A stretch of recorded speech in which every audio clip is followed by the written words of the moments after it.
ପିଲାମାନେ ଶିକ୍ଷା ସଂଯୋଗ ମାଧ୍ୟମରେ ଶିକ୍ଷା ଲାଭ କରୁଥିବା ଅଗଣିତ ଏ ଦଶମ ଶ୍ରେଣୀର ଛାତ୍ରଛାତ୍ରୀମାନଙ୍କୁ ମୋର ଶୁଭ ଅପରାହ୍ନ। ଆଜି ଆମେ ଗୋଟେ ନୂଆ ବିଷୟ ପଢ଼ିବା। ଦଶମ ଶ୍ରେଣୀ ସାହିତ୍ୟ ସିନ୍ଧୁ ବହିର ରାଘବଙ୍କ ଲଙ୍କା ଯାତ୍ରାନୁକୂଳ।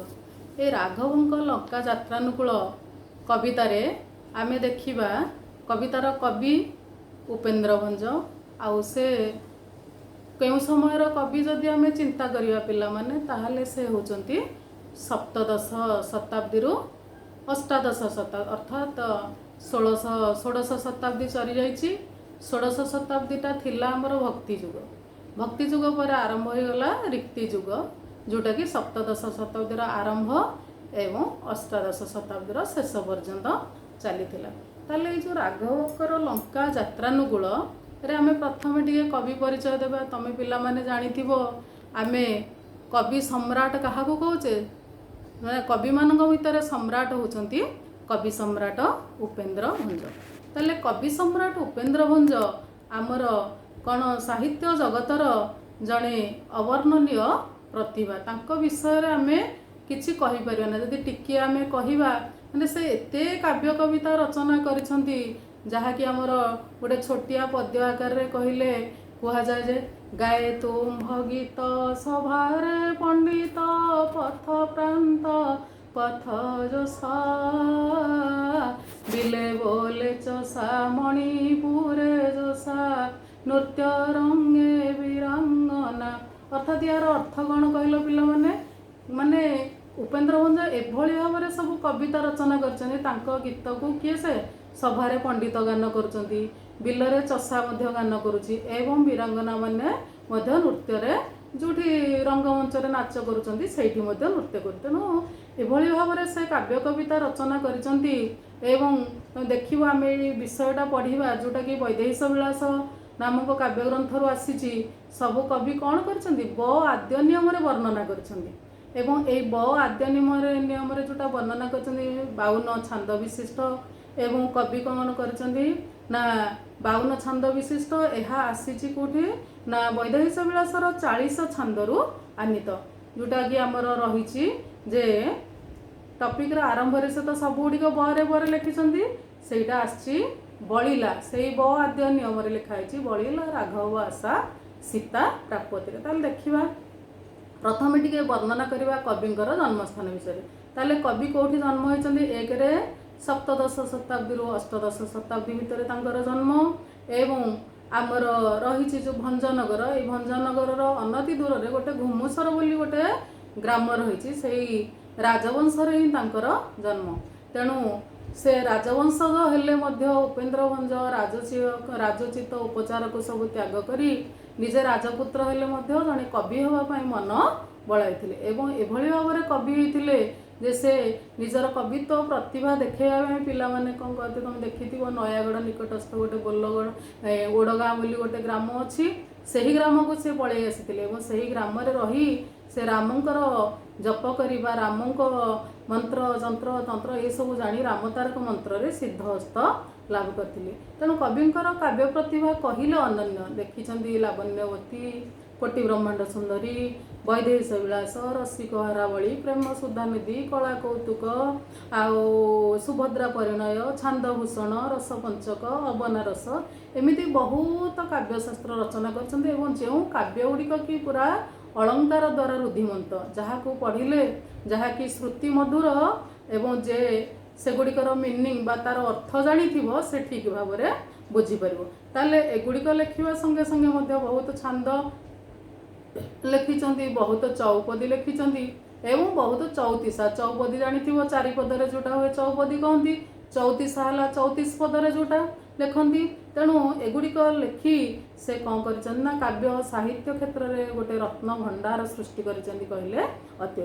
ତାହେଲେ ବର୍ତ୍ତମାନ ଦେଖିବା ଏଇ ରାଘବଙ୍କର ଲଙ୍କା ଯାତ୍ରାନୁକୂଳ। ତାହେଲେ ଟପିକ୍ର ଆମେ ମିନିଂଟା ବୁଝିବାକୁ ଗଲେ ରାଘବ ମାନେ କିଏ? ସେ ରାମଚନ୍ଦ୍ର।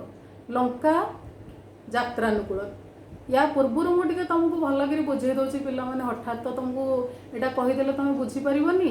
ତା ପୂର୍ବରୁ ଆମେ କହିବା ରାମାୟଣ ବୋଲି ଯେଉଁ ଜିନିଷଟା ଗୋଟେ ଅଛି। ରାମାୟଣ ପିଲାମାନେ 7ଟି କାଣ୍ଡରେ ବିଭକ୍ତ। ମନେ ରଖ, ଆଦ୍ୟକାଣ୍ଡ, ଅଯୋଧ୍ୟାକାଣ୍ଡ, ଆଦ୍ୟ, ଅଯୋଧ୍ୟା, ଆରଣ୍ୟକ। ତାହେଲେ କିଷ୍କିନ୍ଧ୍ୟା, ଲଙ୍କା, ସୁନ୍ଦରା, ଉତ୍ତରା। ତାହେଲେ ଆଦ୍ୟକାଣ୍ଡ ପଳେଇଲା, ଅଯୋଧ୍ୟାକାଣ୍ଡ ପଳେଇଲା ଏବଂ ଆଦ୍ୟ ଆରଣ୍ୟକାଣ୍ଡ ପଳେଇଲା। ଆଦ୍ୟ, ଅଯୋଧ୍ୟା, ଆରଣ୍ୟକ ଯାଇସାରିବା ପରେ କିଷ୍କିନ୍ଧ୍ୟାକାଣ୍ଡ।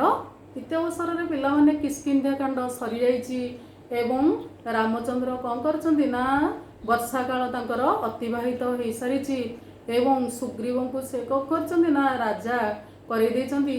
ଏ କରିସାରିବା ପରେ ସୁଗ୍ରୀବ କ'ଣ କରିଛନ୍ତି, ରାଜପରିଚାର ପାଇସାରିବା ପରେ ଓ ରାଜଧର୍ମରେ ରହି ଏବଂ ଆଉ ଥରେ ସେ ନୂତନ ଭାବରେ କ'ଣ କରିଛନ୍ତି ନା ରାଜସିଂହାସନରେ ବସି ବହୁତ ଆନନ୍ଦରେ ଦିନ ଅତିବାହିତ କରୁଛନ୍ତି। ବର୍ଷା କାଳ ଶେଷ ହୋଇଯାଇଛି। ହଠାତ୍ ରାମଚନ୍ଦ୍ରଙ୍କର ମନେ ପଡ଼ିଯାଇଛି ଯେ ଆରେ ସୁଗ୍ରୀବ କ'ଣ ସେ ଗୋଟେ କ'ଣ ତାର ସ୍ତ୍ରୀ ମୁହଁରେ ପଡ଼ି ଆଉ କ'ଣ ନା ରାଜସିଂହାସନର ମୁହଁରେ ପଡ଼ି ସବୁ କଥା ଭୁଲିଗଲା କି, କାହିଁ ଆଉ ମନେ ପକାଉନି ଆମକୁ, ସେ ମୁଁ ତାକୁ ଭଲ ମିତ୍ର କଲି ଆଉ। ଏଇଭଳି ଭାବି ଲକ୍ଷ୍ମଣଙ୍କୁ ପଠେଇଛନ୍ତି, ଯାଅ ସୁଗ୍ରୀବଙ୍କ କଥା ଦେଖିକି ଆସିବ, ତାଙ୍କର କ'ଣ ଆମେ ଲଙ୍କା କେମିତି ଯିବା ଆଉ ମନେ ପଡ଼ୁନି କି, ସେ ପରା ଆମକୁ ବାର୍ତ୍ତା ପ୍ରଦାନ କରିବେ। ଏଇଠୁ କାବ୍ୟଟା ଆମର ଆରମ୍ଭ ହୋଇଛି। ତାପରେ ଆମର ଲକ୍ଷ୍ମଣ ଯାଇଛନ୍ତି କାହା ପାଖକୁ, ସୁଗ୍ରୀବଙ୍କ ନିକଟକୁ ଏବଂ ସେଇଠୁ ବାର୍ତ୍ତା ଧରି ଆସିଛନ୍ତି। ସୁଗ୍ରୀବ ବାର୍ତ୍ତା ପ୍ରଦାନ କରିଛନ୍ତି କେମିତି ଉପାୟରେ ଆମେ ଲଙ୍କାକୁ ଯିବା। ଟପିକଟା ଏଇଠୁ ଆମର ପିଲାମାନେ ଆରମ୍ଭ ହୋଇଛି। ଦେଖିବା ରାମକାବ୍ୟ ବୈଦେହୀଶ ବିଳାସ ଯେଉଁଟା ରହିଛି ଆମର, ଏଇଟା ତ ତୁମକୁ କହିଲି ଏଇଟା କେଉଁଠୁ ଆରମ୍ଭ ହୋଇଛି ନା ବୈଦେହୀଶ ବିଳାସ କାବ୍ୟ। ତୁମେ ସ୍ୱତନ୍ତ୍ର ଭାବରେ ଆମର ଉପେନ୍ଦ୍ର ଭଞ୍ଜଙ୍କର ଗୋଟେ ବୈଦେହୀଶ ବିଳାସ କାବ୍ୟ ରହିଛି। ସେଇ ବହି ଯାହା ପାଖରେ ଥିବ ଦେଖିବ ତାର 52 ଛାନ୍ଦଟା ହିଁ ଏଇଟାରେ ଲେଖା ହେଇଛି।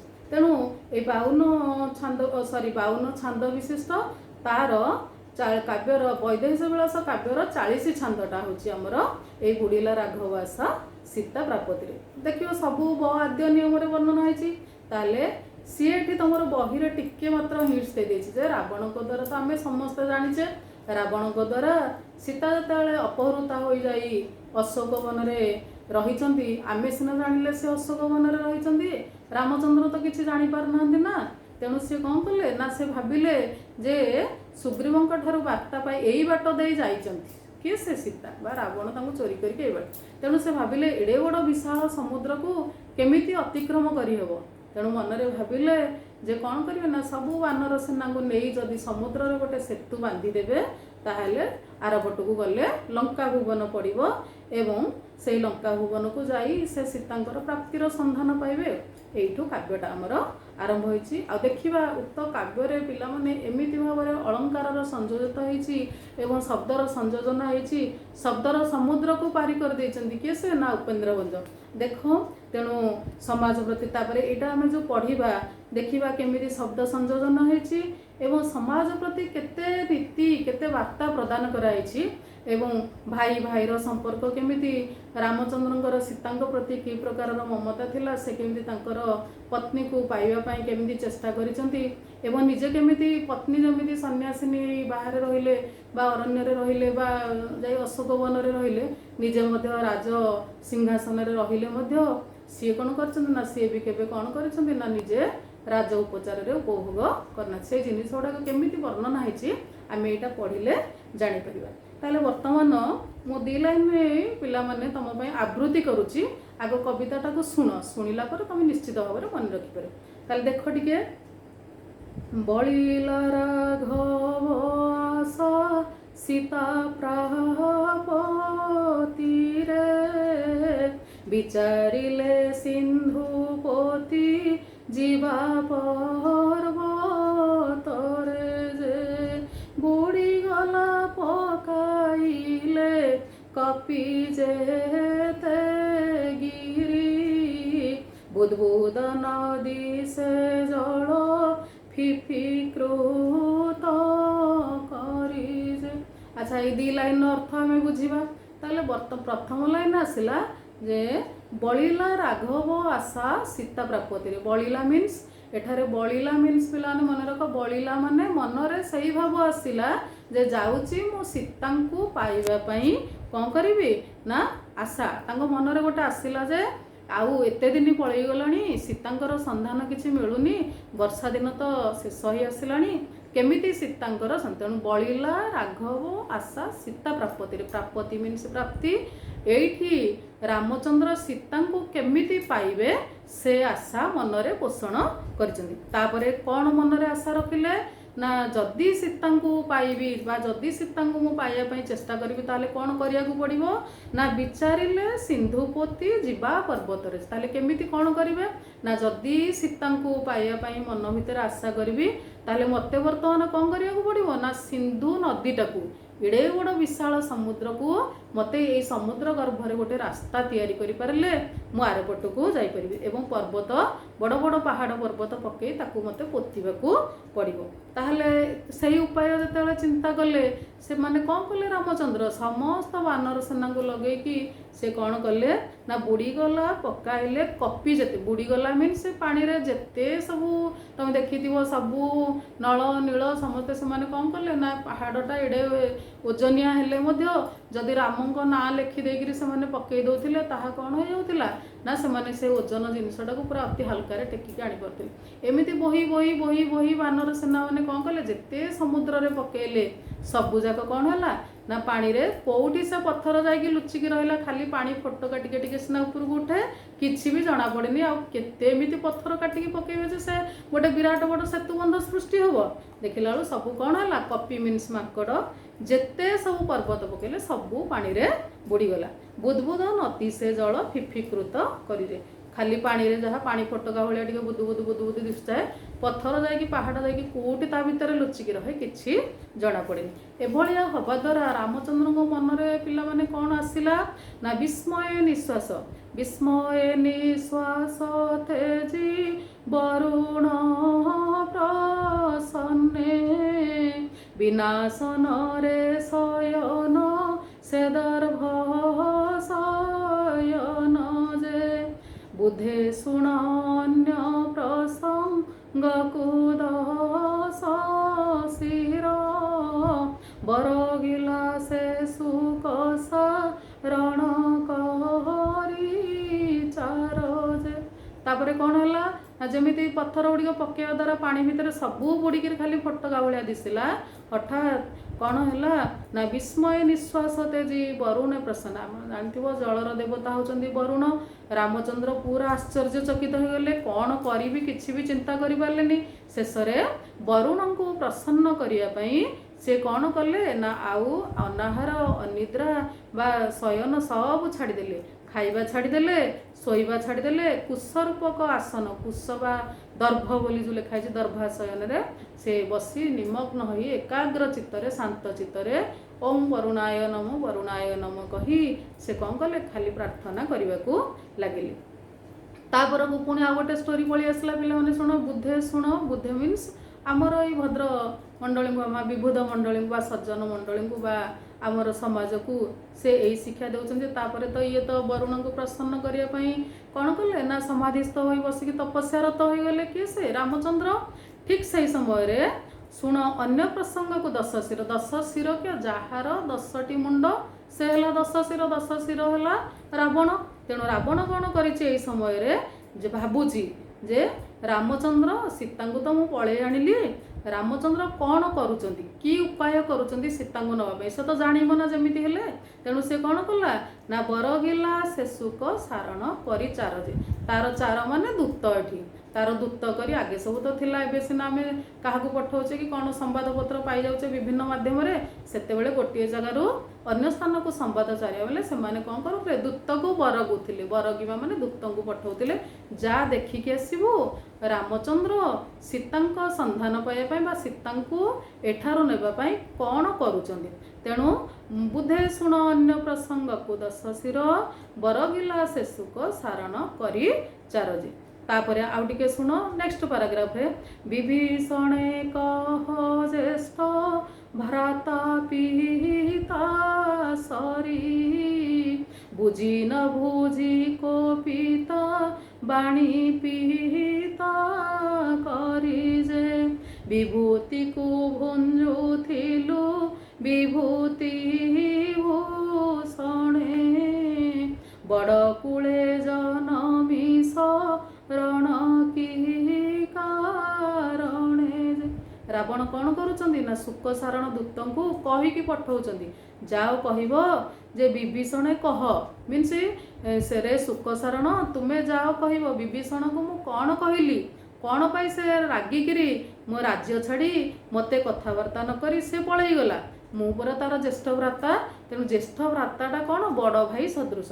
ବିଭୀଷଣେ କହ ଜ୍ୟେଷ୍ଠ ଭ୍ରାତା ପିତା ସରି, ଏଠି ପିତାର ଅର୍ଥ ହେଉଛି ମାନେ ବାପା।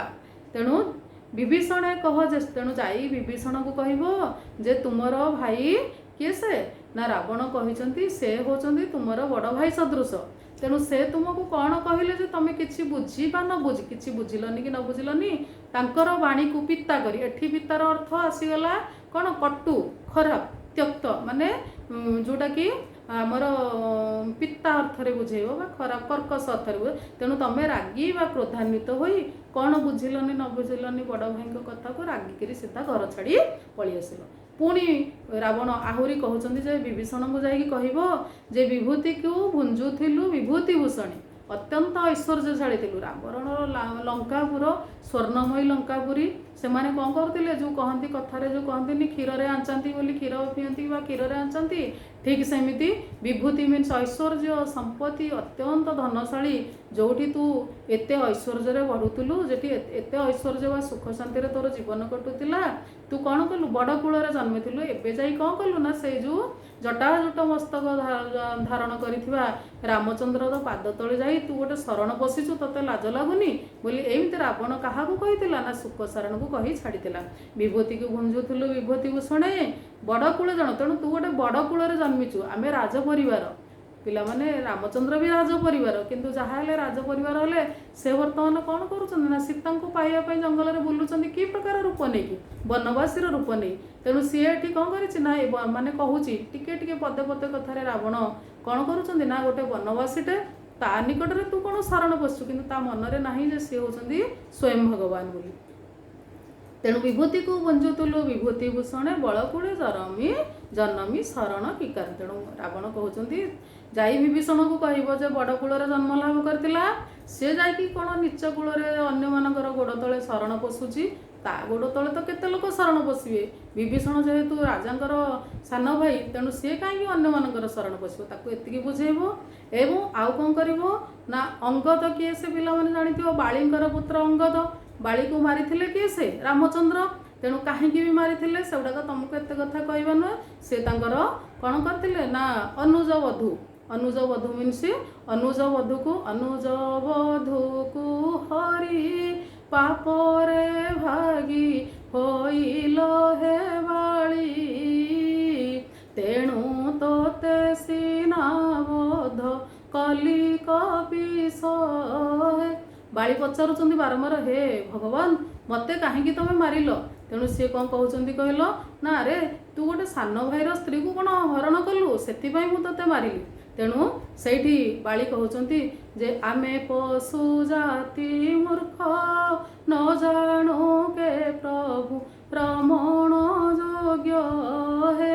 ବାଳୀ କହୁଛନ୍ତି ଆଜ୍ଞା ଆମେ ତ ହେଲୁ ପଶୁ ଜାତି ମୂର୍ଖ, କିଏ ଆମର ରମଣ ଯୋଗ୍ୟ, କିଏ ଆମର ସ୍ତ୍ରୀ, କିଏ ଆମର ଭଗ୍ନୀ, ଆମେ ସେଗୁଡ଼ାକ କିଛି ଜାଣୁ। ତେଣୁ ଆମ ପଶୁ କୂଳରେ ସେଗୁଡ଼ା ନଥାଏ। ତେଣୁ ଏଠି କ'ଣ ହେଇଛି ନା ବାଳୀକୁ ଯେତେବେଳେ ମାରି ଦେଇଛନ୍ତି କିଏ ସେ ରାମଚନ୍ଦ୍ର, ଅଙ୍ଗଦ କ'ଣ କରିବା କଥା, ଅଙ୍ଗଦଙ୍କର ଶତ୍ରୁ ହେଇଗଲେ ଏଠି କିଏ ସେ ରାମଚନ୍ଦ୍ର।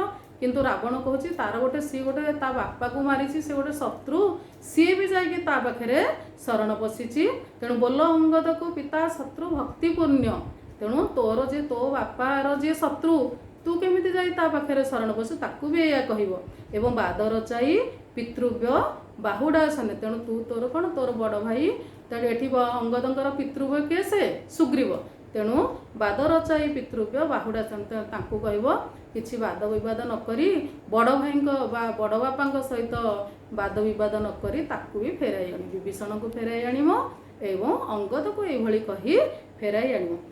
ଏହା ଶୁଣି କ'ଣ କରିଛନ୍ତି ସୁକସାରଣ ରାବଣଙ୍କ ଠାରୁ ଏହିସବୁ ସମ୍ବାଦ ପାଇସାରିବା ପରେ ବିହାୟ ସେ ବିହରି ସାଗର ଜିଣି ଯାଇ ବର୍ତ୍ତକ ସ୍ୱରୂପ ଦ୍ରୁତ କେଙ୍କେଠି। ହଠାତ୍ ସୁକସାରଣ ଦୂତ ଗୁଡ଼ିକ ସେମାନେ ମଣିଷ ରୂପ ଥିଲା, ହଠାତ୍ ଯିବେ ତ ଆକାଶ ମାର୍ଗରେ ଉଡ଼ି ଉଡ଼ି ଯିବେ।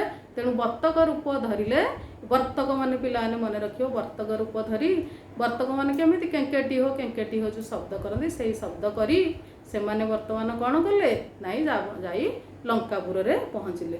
ତାହେଲେ ବିଖ୍ୟାତ କରୁ ବିଂଶତିକର କହିବାର ବୋଧ ଉଭୟ ଭୟରେ ପଳାଇ ସତ୍ୱର ଯେ। ତାହେଲେ ବିହାୟ ସେ ବିହରି ସାଗର ଯାଇ, ତେଣୁ ବିହାୟ ସେ ଆକାଶ ମାର୍ଗରେ ଉଡ଼ି ଉଡ଼ି ଯାଇ ସାଗର ଗର୍ଭ ବାଟେ ଯାଇ ସେମାନେ ଯେତେବେଳେ ପହଞ୍ଚିଛନ୍ତି ବର୍ତ୍ତକ ସ୍ୱରୂପ ଦେଖିଲେ। ବିଂଶତିକର କାହାକୁ କହନ୍ତି ନା ଯାହାର 10 ମୁଣ୍ଡ ତାର ନିଶ୍ଚିତ 20ଟା ହାତ ହେଇଥିବ, ତେଣୁ ବିଂଶତି ଯେମିତି କହିଥିଲେ ସେଇଭଳିଆ ଯାଇ କାହାକୁ ନା ବିଭୀଷଣଙ୍କ ନିକଟରେ ଏବଂ ଅଙ୍ଗଦଙ୍କ ନିକଟରେ ସବୁ ପ୍ରକାଶ କଲେ।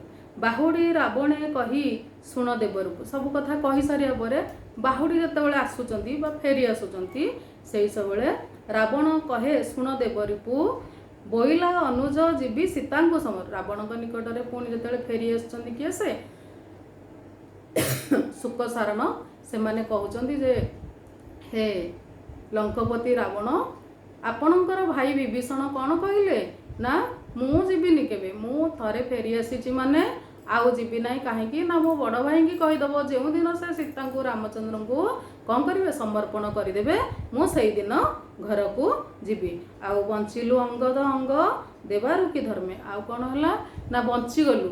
ଅଙ୍ଗଦ ଗୋଟେ ଏମିତି ଶକ୍ତ ଚାପଡ଼ା ଆମକୁ ମାରିଲେ ଯେ କେଉଁ ପୂର୍ବରୁ ଆମର ଟିକେ ଭାଗ୍ୟ ଥିଲା, ଆମେ କ'ଣ କଲୁ ସେଥିରୁ ବର୍ତ୍ତିଗଲୁ, ନହେଲେ ଆମେ ବି ସେଇଠି ମରିଯାଇଥାନ୍ତୁ। ତାଙ୍କର ବଜ୍ରାଘାତ ସମତଳ ପ୍ରହାରିଲା ବ୍ୟୋମଜେ, ତାଙ୍କର ମାଡ଼ଟା ଏଭଳି କଷ୍ଟ ଥିଲା ଯେ ତାହା ବଜ୍ରଠାରୁ ମଧ୍ୟ ଆହୁରି କଠିନ ଥିଲା। ଏବଂ ସେ ବଜ୍ର ଯଦି ସେଇ ଆଘାତ ଯଦି ଆମ ଦେହରେ ବାଜି ଯାଇଥାନ୍ତା ବୋଧେ ଆମେ କ'ଣ ହେଇଥାନ୍ତୁ ନା ବିନ୍ଧ୍ୟ ପର୍ବତ ଚୂର୍ଣ୍ଣ ହେଇଯାଇଥାନ୍ତା ବା ପାତାଳରେ ମିଶି ଯାଇଥାନ୍ତା। ବିନ୍ଧ୍ୟବାନୁ ତୋଷୀ ହେଲେ ବଞ୍ଚାଇ ଦେବେ, ଯାହା ହଉ ଆମେ କ'ଣ ହେଲୁ କେଉଁଠି ଆମର ଭାଗ୍ୟ ବଳ ଥିଲା, ଆମେ ସେ ଅଙ୍ଗଦର ଶକ୍ତ ପ୍ରହାରରୁ ଟିକେ ବଞ୍ଚିଗଲୁ।